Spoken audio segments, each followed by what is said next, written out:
ದೇಶಭಕ್ತಿ ಸಾಮಾಜಿಕ ಸಂಘಟನೆ ಆರ್ಎಸ್ಎಸ್ ಸಚಿವ ಪ್ರಿಯಾಂಕ್ ಖರ್ಗೆ ಅಜ್ಞಾನದ ಅಂಧಕಾರದಲ್ಲಿದ್ದಾರೆ.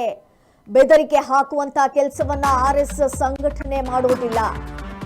ಹುಬ್ಬಳ್ಳಿಯಲ್ಲಿ ಬಿಜೆಪಿ ಎಂಎಲ್ಸಿ ಎನ್ ರವಿಕುಮಾರ್ ಎಂದು ಹೇಳಿಕೆಯನ್ನ ನೀಡಿದ್ದಾರೆ. ಸಚಿವ ಪ್ರಿಯಾಂಕ್ ಖರ್ಗೆ ಅಜ್ಞಾನದ ಅಂಧಕಾರದಲ್ಲಿದ್ದಾರೆ. ಬೆದರಿಕೆ ಹಾಕುವಂತ ಕೆಲಸವನ್ನ ಆರ್ಎಸ್ಎಸ್ ಸಂಘಟನೆ ಯಾವತ್ತೂ ಕೂಡ ಮಾಡುವುದಿಲ್ಲ. ಹುಬ್ಬಳ್ಳಿಯಲ್ಲಿ ಬಿಜೆಪಿ ಎಂಎಲ್ಸಿ ಎನ್ ರವಿಕುಮಾರ್ ಎಂದು ಹೇಳಿಕೆಯನ್ನ ನೀಡಿರುವಂತದ್ದು. ಜಗತ್ತಿನ ಬಗ್ಗೆ ಮಾತನಾಡುವುದನ್ನ ಬಿಟ್ಟು ಕಲಬುರಗಿ ಬಗ್ಗೆ ಮಾತನಾಡಲಿ. ರಾಜ್ಯದಲ್ಲಿ ಕಾನೂನು ವ್ಯವಸ್ಥೆ ಹದಗೆಟ್ಟು ಹೋಗಿದೆ. ರಾಜ್ಯದ ಮೂಲೆ ಮೂಲೆಗೂ ಕೂಡ ಡ್ರಗ್ಸ್ ಜಾಲ ಬೇರೂರಿದೆ. ಕಾಂಗ್ರೆಸ್ ವಿರುದ್ಧ ಎನ್ ರವಿಕುಮಾರ್ ಅವರು ಈ ರೀತಿಯಾಗಿ ವಾಗ್ದಾಳಿಯನ್ನ ನಡೆಸಿದ್ದಾರೆ. ದೇಶಭಕ್ತಿ ಸಾಮಾಜಿಕ ಸಂಘಟನೆ ಅಂತ ಹೇಳಿದ್ರೆ ಅದು ಆರ್ಎಸ್ಎಸ್. ಸಚಿವ ಪ್ರಿಯಾಂಕ್ ಖರ್ಗೆ ಅವರು ಯಾವುದೋ ಅಜ್ಞಾನದ ಒಂದು ಅಂಧಕಾರದಲ್ಲಿದ್ದಾರೆ.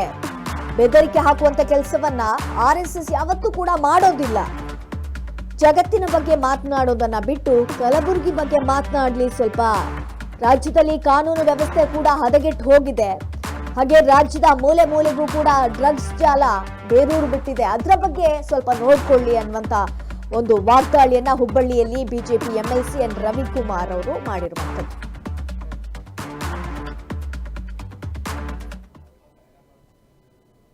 ಅಂತೂ ಅದನ್ನು ಮಾಡಿರೋದಿಲ್ಲ. ಆರ್ಎಸ್ಎಸ್ಗೆ ಒಂದು ಪೊಲಿಟಿಕಲ್ ಬ್ಯಾರಿಯರ್ ಅನ್ನ ದಾಟಿರ್ತಕ್ಕಂಥ ಒಂದು ಸಂಘಟನೆ ಅದು ಆರ್ಎಸ್ಎಸ್ ಇರ್ಬೋದು. ಆರ್ಎಸ್ಎಸ್ಗೆ ಬಿಜೆಪಿ ಇರ್ಬೋದು, ಕಾಂಗ್ರೆಸ್ ಇರ್ಬೋದು, ದೇಶದ ನಾನಾ ಪೊಲಿಟಿಕಲ್ ಪಾರ್ಟಿಗಳಲ್ಲಿರ್ತಕ್ಕಂಥವರು ನಮ್ಮ ಸ್ವಯಂ ಸೇವಕರು ಇದ್ದಾರೆ. ಆದ್ರಿಂದ ಆರ್ಎಸ್ಎಸ್ ಬಗ್ಗೆ ಮಾತಾಡುವಂಥ ಸಂದರ್ಭದಲ್ಲಿ ಆರ್ಎಸ್ಎಸ್ ಬಗ್ಗೆ ತಿಳ್ಕೊಂಡು ಮಾತಾಡ್ತಕ್ಕಂಥದ್ದು ಒಳ್ಳೆಯದು ಅಂತೇಳಿ ಮಾನ್ಯ ಶ್ರೀ ಪ್ರಿಯಾಂಕ ಖರ್ಗೆ ಸಾಹೇಬರಿಗೆ ನಾನು ಹೇಳೋದಕ್ಕೆ ಬಯಸ್ತೇನೆ. ಆ ರೀತಿ ಬೆದರಿಕೆ ಹೊಡ್ತಕ್ಕಂಥ ಸಂಘಟನೆಗಳ ಕೇಸನ್ನು ತೆಗೆದಾಕಿರ್ತಕ್ಕಂಥದ್ದು ಅವ್ರಿಗೆ ಚೆನ್ನಾಗಿ ಗೊತ್ತಿದೆ. ಆರ್ಎಸ್ಎಸ್ ಯಾವತ್ತು ಬೆದರಿಕೆಯನ್ನು ಒಡ್ಡೋದಿಲ್ಲ, ಉಗ್ರವಾದಿ ಚಟುವಟಿಕೆಗಳನ್ನು ಮಾಡೋದಿಲ್ಲ, ಫೋನ್ ಕರೆಗಳನ್ನು ಮಾಡೋದಿಲ್ಲ. ಆರ್ಎಸ್ಎಸ್ ಯಾವುದೇ ಸುದ್ದಿ ಇಲ್ಲದೇನೆ, ಯಾವುದೇ ಪ್ರಚಾರವನ್ನು ಮಾಡಿಕೊಳ್ದೇನೆ ತನ್ನ ನಿತ್ಯ ನಿರಂತರವಾಗಿ ದೇಶದ ಕೆಲಸವನ್ನು, ಸಾಮಾಜಿಕ ಸೇವೆಯನ್ನು ಮಾಡ್ತಾ ಇರ್ತಕ್ಕಂಥ ಸಂಘಟನೆ.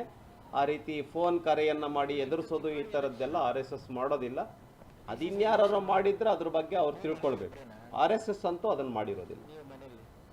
ಆರ್ಎಸ್ಎಸ್ಗೆ ಒಂದು ಪೊಲಿಟಿಕಲ್ ಬ್ಯಾರಿಯರ್ ಅನ್ನ ದಾಟಿರ್ತಕ್ಕಂಥ ಒಂದು ಸಂಘಟನೆ ಅದು ಆರ್ಎಸ್ಎಸ್ ಇರ್ಬೋದು. ಆರ್ಎಸ್ಎಸ್ಗೆ ಬಿಜೆಪಿ ಇರ್ಬೋದು, ಕಾಂಗ್ರೆಸ್ ಇರ್ಬೋದು, ದೇಶದ ನಾನಾ ಪೊಲಿಟಿಕಲ್ ಪಾರ್ಟಿಗಳಲ್ಲಿರ್ತಕ್ಕಂಥವರು ನಮ್ಮ ಸ್ವಯಂ ಸೇವಕರು ಇದ್ದಾರೆ.